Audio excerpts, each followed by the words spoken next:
Fundamental analysis course के इस 8वें part में आपका स्वागत है। लास्ट टाइम हमने आपको एक असाइनमेंट दी थी जिसमें आपको आईसीआईसीआई सिक्योरिटीज के पिछले 5 साल का रिटेन अर्निंग्स निकालना था। वी होप कि आपने वो निकाला होगा। रिटेन अर्निंग्स कैलकुलेट कैसे करते एक बार फिर से रिपीट कर देता हूँ। रिटेन अर्निंग्स कैलकुलेट करने के लिए आपको नेट प्रॉफिट देखना होगा और उसमें से आपको डिविडेंड डिस्ट्रीब्यूशन टैक्स और शेयर बायबैक अमाउंट सब्ट्रैक्ट करनी होगी। आईसीआईसीआई सिक्योरिटीज ने अब तक शेयर बायबैक किया ही नहीं है, इसलिए आपको नेट प्रॉफिट से सिर्फ डिविडेंड और डिविडेंड डिस्ट्रीब्यूशन टैक्स सब्ट्रैक्ट करना होगा।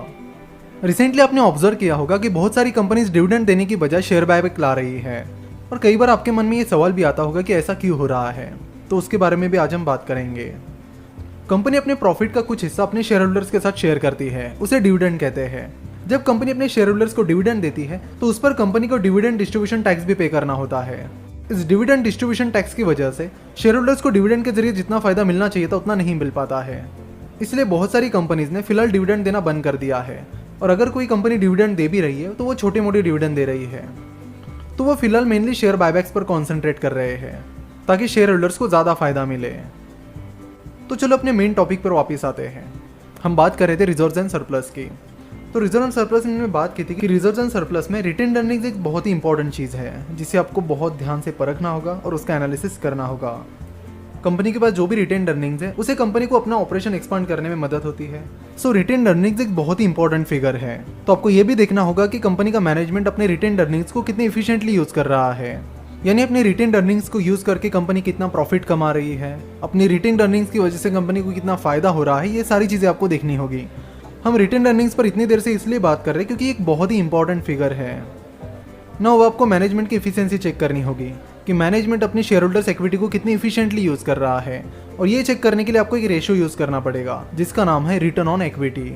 देखो यहाँ पर हम फाइनेंशियल स्टेटमेंट्स का एनालिसिस करते वक्त साथ ही फाइनेंशियल रेशियोज भी कवर करेंगे ताकि आपको फाइनेंशियल स्टेटमेंट्स का एनालिसिस डिटेल में समझे। फाइनेंशियल स्टेटमेंट के साथ फाइनेंशियल रेशियोज कवर करने का मेन फायदा ये है कि इससे आपको पता चलता है कि फाइनेंशियल रेशियोज क्यों इंपॉर्टेंट है और उन्हें कहाँ पर और क्यों यूज किया जाता है। कई बार लोग फाइनेंशियल रेशियोज रट लेते हैं कि कंपनी का पीई इतना है, ईपीएस इतना है, आरओई इतना है, लेकिन उससे काम नहीं चलता है। आपको ये पता होना चाहिए कि कंपनी का ईपीएस उतना है तो वो क्यों है, वो कंपनी के लिए सही है या नहीं। अगर कंपनी का आरओई इतना है तो वो क्यों है, वो सही लेवल में है या नहीं। तो ये सारी चीजें आपको पता करनी होगी और ये आपको अच्छे से तभी समझ आएगा जब आप फाइनेंशियल स्टेटमेंट्स के साथ ही फाइनेंशियल रेशियोज को भी समझ लोगे और उन्हें अप्लाई करोगे। तो यहाँ से आगे जब भी आप फाइनेंशियल स्टेटमेंट्स के एनालिसिस करोगे आपको वही के वही टर्म्स का यूज करते वक्त इन फाइनेंशियल रेशियोज को अप्लाई करके देखना है। तो रिटर्न ऑन इक्विटी को कैलकुलेट करने का फॉर्मूला है net profit divided by share holders equity multiplied by 100। Net profit आपको कंपनी के प्रॉफिट एंड लॉस स्टेटमेंट में मिलेगा। तो यहाँ पर आईसीआईसीआई सिक्योरिटीज के प्रॉफिट एंड लॉस स्टेटमेंट में देख सकते हो कि फाइनेंशियल ईयर 2017-18 में आईसीआईसीआई सिक्योरिटीज को 557 करोड़ का प्रॉफिट हुआ था। और यहाँ बैलेंस शीट पर आप देख सकते हो कि आईसीआईसीआई सिक्योरिटीज की शेयर होल्डर्स इक्विटी है share capital plus reserves and surplus is equal to 834 crore. तो चलो आईसीआईसीआई सिक्योरिटीज के फाइनेंशियल ईयर 2018 का रिटर्न ऑन इक्विटी निकालते हैं। तो फाइनेंशियल ईयर 2018 में आईसीआईसीआई सिक्योरिटीज को प्रॉफिट हुआ है 557 करोड़ का divided by share holders equity that is 834 crore multiplied by 100, जो कि निकल कर आता है 66%। इसका मतलब है कि आईसीआईसीआई सिक्योरिटीज ने 100 रुपीज़ की शेयर होल्डर्स इक्विटी यूज करके 66 रुपीज़ का प्रॉफिट कमाया है, जो कि एक बहुत ही अच्छी फिगर है। यहाँ पर भी आपको सिर्फ 1 साल का आरओई चेक करके काम नहीं चलेगा, आपको कम से कम पिछले 5 साल का आरओई देखना होगा। उसमें आपको देखना होगा कि कंपनी के मैनेजमेंट ने कितने कंसिस्टेंटली शेयर होल्डर्स इक्विटी का अच्छा इस्तेमाल किया है। रिटर्न ऑन इक्विटी फॉर्मूला को आपको काफी अच्छे से एनालाइज करना होता है।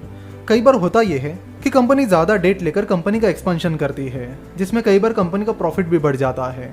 सो अगर कोई कंपनी ज्यादा डेट लेकर कंपनी का एक्सपेंशन कर रही है और अपनी प्रॉफिटेबिलिटी बढ़ा रही है तो ऐसी कंपनी का रिटर्न ऑन इक्विटी कैलकुलेट करते वक्त आपको लगेगा कि कंपनी के मैनेजमेंट ने अपनी शेयर होल्डर्स इक्विटी बहुत अच्छे से इस्तेमाल की है।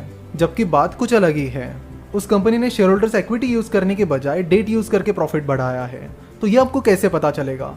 तो इसके लिए आपको कंपनी के रिटर्न ऑन इक्विटी के साथ साथ ही कंपनी के लॉन्ग टर्म डेट पर भी नजर रखनी होगी कि पिछले 4-5 साल में कंपनी का रिटर्न ऑन इक्विटी कैसे रहा है और पिछले 4-5 सालों में कंपनी का लॉन्ग टर्म डेट कैसे बढ़ रहा है।